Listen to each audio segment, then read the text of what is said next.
अस्सलाम वालेकुम दोस्तों। Xiaomi दुनिया का तीसरा बड़ा सबसे ज़्यादा स्मार्टफोन बेचने वाला ब्रांड है और ये जगह उसने 10 साल की बहुत ही कलील मुद्दत के अंदर पाई है, जहां पर दूसरे स्मार्टफोन ब्रांड 30 साल के अरसे में भी यहां तक नहीं पहुंच पाए और उनको अपना बिजनेस शट करना पड़ा। मैं बात कर रहा हूं LG की। रिसेंटली LG ने अपना स्मार्टफोन का बिजनेस शट कर दिया क्योंकि उनके स्मार्टफोन सेल ही नहीं हो रहे थे। तो Xiaomi में ऐसा क्या है कि वो 10 साल के अंदर दुनिया के बड़े बड़े स्मार्टफोन ब्रांड्स के साथ आकर खड़ा हो गया है। इससे ऊपर हमें सिर्फ सैमसंग और एप्पल का ब्रांड देखने को मिलता है और बाकी सब ब्रांड इसके नीचे आकर खड़े होते हैं। यहाँ पर वजह क्या निकल कर आती है? देखो, बात सिंपल सी है। Xiaomi का सिंपल सा फंडा है, चीप प्राइस के अंदर बेहतरीन किस्म का हार्डवेयर लगाकर जो है वो स्मार्टफोन अपने बेचो, स्मार्टफोन बिकेंगे। जैसा कि कुछ ही माह पहले पोको F3 56,000 के अंदर 870 का चिपसेट प्रोवाइड कर रहा है, जो कि एक फ्लैगशिप किलर चिपसेट है। यहां पर कुछ झोल नजर आता है क्योंकि कुछ ही माह पहले पोको F2 Pro हमें 1 लाख से ऊपर की प्राइस के अंदर स्नैपड्रैगन 865 का चिपसेट प्रोवाइड कर रहा था और ऑलमोस्ट सिमिलर किस्म की स्पेसिफिकेशन थी। वहां पर भी सुपर एमोलेड का डिस्प्ले, यहां पर भी सुपर एमोलेड डिस्प्ले, वहां पर भी 120 हर्ट्ज, यहां पर भी 120 हर्ट्ज, ऑलमोस्ट सिमिलर किस्म की स्पेसिफिकेशन थी। तो यार ये कैसे हो सकता है कि ऑलमोस्ट सिमिलर किस्म की, बल्कि स्लाइटली जो है वो बेहतर चिपसेट है पोको F3 के अंदर और ऑलमोस्ट जो है वो आधी कीमत के ऊपर ये स्मार्टफोन जो है वो सेल के लिए पेश किया गया है। तो यहां पर कोई बात जम नहीं रही, खास तौर पे पाकिस्तानियों के लिए, क्योंकि पाकिस्तानियों को अगर कोई अच्छी चीज सस्ते में दे रहा हो तो वो लाजमी सोचेंगे कि यार यहां पर कुछ ना कुछ झोल है और मुझे यहां पर भी कुछ झोल लग रहा है। ऐसा क्या है Xiaomi के स्मार्टफोन्स के अंदर कि वो इतने सस्ते स्मार्टफोन हमें इतनी अच्छी स्पेसिफिकेशन के साथ प्रोवाइड करते हैं? तो चलो इस वीडियो के अंदर डिटेल से बात करते हैं कि Xiaomi के स्मार्टफोन हमें इतने सस्ते आखिर क्यों मिलते हैं। क्यों 56,000 के अंदर पोको F3 जैसे बेहतरीन हमें चिपसेट के साथ जो है वो स्मार्टफोन दिए जा रहे हैं? तो क्या वाकई Xiaomi के स्मार्टफोन्स के अंदर कोई झोल है? इस वीडियो के अंदर डिटेल से बात करेंगे, लेकिन वीडियो को स्टार्ट करने से पहले आप लोगों को पता है आपने क्या करना है। इस चैनल को सब्सक्राइब करना है, अगर वीडियो अच्छी लगे तो लाइक जरूर करना है।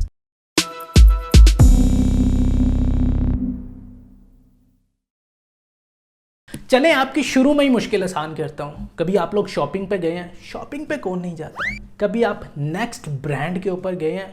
अमीरों का ब्रांड, जी हाँ, वहाँ कभी ऐसे ही चलते फिरते जाने का इत्फाक हुआ है, जाके उनके प्राइस टैग्स वगैरह आप लोगों ने देखे हैं। सेम पैंट, जो कॉटन जीन्स की पैंट होती है, वो आउटफिटर्स पर 2500 से 2600 के दरमियान आपको मिल रही होती है और वही सेम ऑलमोस्ट सिमिलर किस्म की पैंट आपको नेक्स्ट ब्रांड के ऊपर 16 से 20,000 रुपए की मिल रही होती है। इतना बड़ा ह्यूज डिफरेंस क्यों आता है दोनों की प्राइसेस के अंदर? जो 16,000 रुपए आपने नेक्स्ट ब्रांड की एक पैंट के ऊपर खर्च करने हैं, उसमें वो सिर्फ आपको एक पैंट नहीं देंगे, साथ वो आपको अपना ब्रांड नेम भी सेल करेंगे, साथ वो आपको अपना एम्बियंस भी सेल करेंगे, साथ वो आपको अपना स्टाफ भी सेल करेंगे, जो उन्होंने हाई क्वालिफाइड स्टाफ रखा है, इंग्लिश जो बोलते हैं, उनकी प्राइस भी आपसे चार्ज करेंगे। साथ वो आपसे डिटेलिंग के भी पैसे लेंगे, जो प्रोडक्ट के ऊपर उन्होंने एक्स्ट्रा डिटेलिंग लगाई है उसके भी पैसे आप लोगों से चार्ज करेंगे। तो सिर्फ पैंट आप लेकर नहीं जा रहे, इन सभी चीज़ों का खर्चा भी आप जो है वो पे कर रहे हैं, वो आपको ऐसे ही फ्री में नहीं दे रहे हैं। इसी तरह स्मार्टफोन कंपनीज भी आपसे सिर्फ स्मार्टफोन के पैसे थोड़ी ले रही हैं, वो आपसे रिसर्च एंड डेवलपमेंट के खर्चे भी ले रही है, वो आपसे मार्केटिंग के खर्चे भी ले रही है। जो बड़े बड़े ब्रांड एम्बेसडर आपको जो है वो उनकी कमर्शियल्स में देखने को मिलते हैं, बड़ी बड़ी जगह पर जो है वो बिलबोर्ड देखने को मिलते हैं, या फिर आपको जो है वो बड़े बड़े स्टेज के ऊपर स्मार्टफोन लॉन्च होते हुए नजर आते हैं, वो सब कुछ आपकी जेब से ही जा रहा होता है। इसी तरह डिस्ट्रीब्यूशन के खर्चे भी आपकी जेब से ही और वेंडर का कमीशन भी आपकी ही जेब से निकल रहा होता है और बहुत सारी टैक्टिक्स होते हैं आपकी जेब से पैसे निकलवाने के। अब यहां पर Xiaomi थोड़ा सा स्मार्टली प्ले करता है। वो रिसर्च एंड डेवलपमेंट के ऊपर खर्चा करने के बजाय वो खर्चा करता है प्रोडक्ट के ऊपर। वो बल्क के अंदर जो है वो चीज़ें खरीदता है, यानी कि हार्डवेयर जो है वो बल्क के अंदर खरीदता है और आपको जो है वो डिफरेंट तरह के स्मार्टफोन्स के अंदर सेम हार्डवेयर लगाकर डिफरेंट प्राइसेस के अंदर बेचने की कोशिश करता है। फॉर एग्जांपल, अब पोको F3 के अंदर हमें स्नैपड्रैगन 870 का चिपसेट देखने को मिला है। अब पूरे 2021 के अंदर स्नैपड्रैगन 870 आपको बहुत सारी डिवाइसेस के अंदर देखने को मिलेगा जो कि Xiaomi के ब्रांड के नीचे आती होंगी। जैसे कि हमें जो है वो शायद Mi 11 सीरीज़ का कोई ऐसा स्मार्टफोन देखने को मिल जाए जिसमें हमें स्नैपड्रैगन 870 का चिपसेट मिले। शायद कोई Redmi की डिवाइस देखने को मिल जाए जिसमें स्नैपड्रैगन 870 का चिपसेट और Xiaomi की डिवाइसेस होंगी, या पोको की कोई और डिवाइस आ सकती है जिसमें हमें स्नैपड्रैगन 870 का चिपसेट मिल सकता है। सैमसंग की बात करें तो सैमसंग हमें बजट कैटेगरी से लेके प्रीमियम फ्लैगशिप लेवल की कैटेगरी तक स्मार्टफोन प्रोवाइड कर रहा होता है, और हर स्मार्टफोन कैटेगरी के अंदर हमें डिफरेंट चिपसेट देखने को मिलता है। तो वो बल्क के अंदर चीज़ें नहीं उठा रहा, वो एक स्मार्टफोन के ऊपर फोकस कर एक कैटेगरी को जो है वो टारगेट करता हुआ नज़र आता है, और यहीं पर जो है वो Xiaomi थोड़ी सी लीड लेके जाता हुआ नज़र आता है। डिज़ाइन की बात कर लेते हैं, आपको एक ही डिज़ाइन जो है वो Xiaomi के डिफरेंट स्मार्टफोन्स के अंदर देखने को मिलेगा, जिसकी वजह से उनकी कॉस्ट जो है वो कम हो जाती है। दूसरी बात करें Xiaomi की, तो यार Xiaomi मार्केटिंग के ऊपर खर्चा नहीं करता। आपने बहुत कम देखा होगा कि Xiaomi की आपको बिल बोर्ड नज़र आते हों, या फिर आपको Xiaomi की कोई एडवर्टाइजमेंट नज़र आती हो टीवी के ऊपर, या फिर आपको जो है वो बहुत ज़्यादा बड़ा और ग्रैंड जो है वो स्मार्टफोन लॉन्च करता हुआ जो है वो Xiaomi नज़र आता हो। ऐसा बहुत कम होता है। तो Xiaomi मार्केटिंग के भी सारे खर्चे बचाता है जो उनके स्मार्टफोन की प्राइसेस के अंदर नज़र भी आते हैं, और Xiaomi डिस्ट्रीब्यूशन के खर्चे भी बचाता है। उनके अपने मी स्टोर्स हैं चाइना के अंदर, इंडिया के अंदर, हर मुल्क के अंदर उनके अपने जो है वो मी स्टोर हैं जिस पे वो ऑनलाइन और ऑफलाइन अपने स्मार्टफोन सेल करते हैं। पाकिस्तानी मार्केट के अंदर Xiaomi के प्रेफर्ड स्टोर हैं, लेकिन मी स्टोर अभी तक जो है वो लॉन्च नहीं किए Xiaomi ने। हाँ, ऑनलाइन ज़रूर आपको मी स्टोर देखने को मिलता है, लेकिन ऑफलाइन आपको Xiaomi का जो मी स्टोर है वो पाकिस्तान में अभी तक देखने को नहीं मिलेगा। लेकिन यहाँ पर भी जो है वो अपने बहुत सारे पैसे जो है वो Xiaomi बचाता है, जो हमें उसके स्मार्टफोन की प्राइसेस में देखने को मिल जाते हैं। इसके बाद Xiaomi की बात करें तो Xiaomi बहुत ही मिनिमम सा प्रॉफिट चार्ज करता है अपने कस्टमर से। Xiaomi कहता है कि हम 5% से ज़्यादा प्रॉफिट चार्ज नहीं करते। यूजुअली किसी भी बिजनेस की तरफ देखा जाए तो 10% से नीचे का प्रॉफिट मतलब लॉस है यार, लेकिन Xiaomi 5% के ऊपर कैसे सर्वाइव करता है। बहुत सारे खर्चे तो चलो बचा लिए, लेकिन फिर भी 5% प्रॉफिट अगर चार्ज कर रहा है तो वो सर्वाइव नहीं कर सकती कंपनी।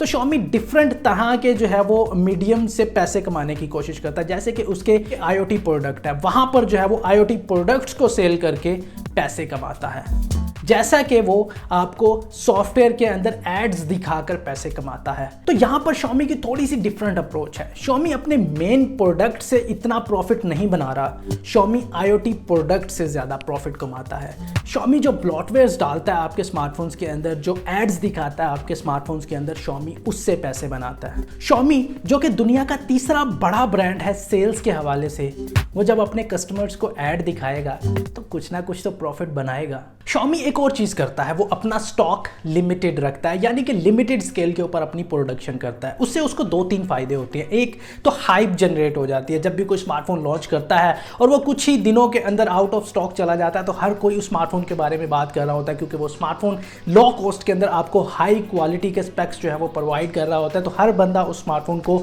लेने के लिए जो है वो लाइन में लगा होता है। तो सब लोग जब उस स्मार्टफोन के बारे में बात कर रहे होते हैं तो उस स्मार्टफोन से रिलेटेड हाइप जनरेट हो जाती है, और फिर Xiaomi देखता है कि अब मुझे कितने स्मार्टफोन जो है वो इस स्पेसिफिक एरिया के अंदर लेके आने हैं ताकि सबकी डिमांड जो है वो पूरी हो जाए। दूसरा फायदा उनको ये होता है कि उनको अपने स्मार्टफोन्स के ऊपर प्राइस कट नहीं लगाना पड़ता। दूसरे स्मार्टफोन ब्रांड्स की तरह यहाँ पर हमें जो है वो देखने को मिलता है कि कुछ ब्रांड कुछ ही माह के अंदर जो है वो ह्यूज प्राइस कट लगा रहे होते हैं अपने स्मार्टफोन्स के ऊपर, 5,000 10,000, डिपेंड करता है कि किस प्राइस ब्रैकेट के अंदर जो है वो स्मार्टफोन लॉन्च किया गया और कितना महंगा वो स्मार्टफोन लॉन्च किया गया और कितने ज़्यादा एक्स्ट्रा यूनिट उसके अवेलेबल हैं सेल लगाने के लिए। तो यहाँ पर हमें जो है वो ह्यूज प्राइस कट देखने को मिलते हैं दूसरा नया मॉडल लेके आने के लिए। Xiaomi की तरफ से ऐसा नहीं होता, बहुत कम डिवाइसेस ऐसी होती हैं जिनके ऊपर हमें प्राइस कट देखने को मिलता है Xiaomi की तरफ से। और तीसरा फायदा जो Xiaomi को होता है वो डिमांड के मुताबिक प्रोडक्शन करता है। जितनी ज़्यादा हाइप क्रिएट होने के बाद डिमांड जनरेट होती है उसके मुताबिक ही प्रोडक्शन की जाती है और उसके मुताबिक ही सप्लाईज की जाती हैं। कई दफ़ा बहुत सारे कस्टमर नाराज़ हो जाते हैं, बल्कि हर दफ़ा ही नाराज़ हो जाते हैं जब भी कोई अच्छा मॉडल Xiaomi का रिलीज़ होता है तो उनको ख़रीदने को मिलता ही नहीं है। मार्केट में कहीं कहीं जो दिन हैं, कहीं कहीं हफ्ते जो है उसका वो वाला मॉडल अवेलेबल ही नहीं होता, क्योंकि पीछे से सप्लाईज आ रही होती हैं, डिले हो जाती हैं। बहुत सारे लोग नाराज़ भी हो जाते हैं Xiaomi से, लेकिन Xiaomi के लिए ये स्ट्रैटेजी उनकी परफेक्ट है। तो यार सिंपल सा फंडा है, Xiaomi हर जगह से पैसे बचाता है और वो पैसे रिफ्लेक्ट होते हुए नजर आते हैं उनकी स्मार्टफोन्स की प्राइसेस के अंदर। इसीलिए Xiaomi के स्मार्टफोन आपको इतने सस्ते देखने को मिलते हैं। अब इसका यह मतलब नहीं है कि Xiaomi प्रॉफिट ही नहीं बनाता, डेफिनेटली प्रॉफिट बनाता है। जैसे कि मैंने आप लोगों को बताया कि Xiaomi ब्लॉटवेयर डाल के आपके सॉफ्टवेयर के अंदर पैसे कमाता है, Xiaomi आपको एड्स दिखाकर जो है वो पैसे कमाता है, Xiaomi अपना मार्केटिंग का खर्चा बचाता है, Xiaomi अपनी रिसर्च एंड डेवलपमेंट के ऊपर जो खर्चा आता है वो बचाता है, Xiaomi जो है वो बहुत सारी चीज़ों को एक साथ बाय करके वहाँ पर जो है वो अपना खर्चा बचाता है, Xiaomi डिस्ट्रीब्यूशन से अपना खर्चा बचाता है, Xiaomi IoT प्रोडक्ट को ज़्यादा प्रॉफिट के ऊपर सेल कर कर वहाँ से पैसे कमाता है। तो Xiaomi का यार सिंपल सा फंडा है कि अपनी मेन प्रोडक्ट से पैसे कम कमाओ, दूसरी प्रोडक्ट से ज़्यादा पैसे कमाओ, और जो फजूल की चीज़ें हैं जैसे कि मार्केटिंग और ये सारी चीज़ें वहाँ पर जो है वो पैसे लगाने की कोई ज़रूरत नहीं है। वो वाला पैसे जो है वो कस्टमर को ट्रांसफ़र करो, कस्टमर को कम कीमत के अंदर बेहतरीन स्मार्टफोन जो है वो प्रोवाइड करके दो और वर्ड ऑफ माउथ के ज़रिए पॉपुलर हो जाओ। और जो Xiaomi तीसरे नंबर पर आके खड़ा हुआ है वो टोटली वर्ड ऑफ माउथ के ज़रिए है। लोग जब इसके स्मार्टफोन यूज़ करते हैं उनको कमाल का एक्सपीरियंस देखने को मिलता है, तो वो डेफिनेटली दूसरों को भी बताते हैं जाकर कि भाई Xiaomi के स्मार्टफोन सस्ते के अंदर आपको बेहतरीन वैल्यू प्रोवाइड करके दे रहे हैं। तो उम्मीद है आप लोगों को समझ आ गई होगी कि क्यों Xiaomi अपने स्मार्टफोन इतने सस्ते सेल करता है, क्यों Poco F3 आपको इतनी सस्ती कीमत के अंदर देखने को मिला है। क्योंकि Poco F3 के अंदर जो हार्डवेयर यूज़ किया गया है वो सिर्फ Poco F3 के अंदर यूज़ नहीं हुआ, वो Redmi K40 सीरीज़ के अंदर भी हमें देखने को मिलता है जो कि पूरी दुनिया के अंदर सेल हो रहे होंगे। तो Redmi K40 के अंदर भी सेम हार्डवेयर, सेम स्पेसिफिकेशन, और Poco F3 सीरीज़ के अंदर भी जो है वो सेम स्पेसिफिकेशन, और उसके बाद भी सारा साल आने वाले जो स्मार्टफोन्स हैं Poco के, वहाँ पर भी हमें काफ़ी ज़्यादा स्मार्टफोन्स के अंदर सेम हार्डवेयर जो है वो यूज़ होता हुआ नज़र आएगा, जो एक ही दफ़ा Xiaomi ने बल्क के अंदर बाय कर लिया है। तो उम्मीद है आप लोगों को समझ आ गई होगी कि Xiaomi इतने सस्ते स्मार्टफोन जो है वो कैसे बेचता है। उम्मीद है आपको वीडियो भी पसंद आई होगी। वीडियो अगर पसंद आई है तो लाइक ज़रूर कर दीजिएगा, चैनल के ऊपर नए हैं तो जल्दी से जाके चैनल को सब्सक्राइब कर दीजिएगा और बेल आइकन को ज़रूर दबाइएगा। This is Saifrana signing out. अल्लाह हाफिज़।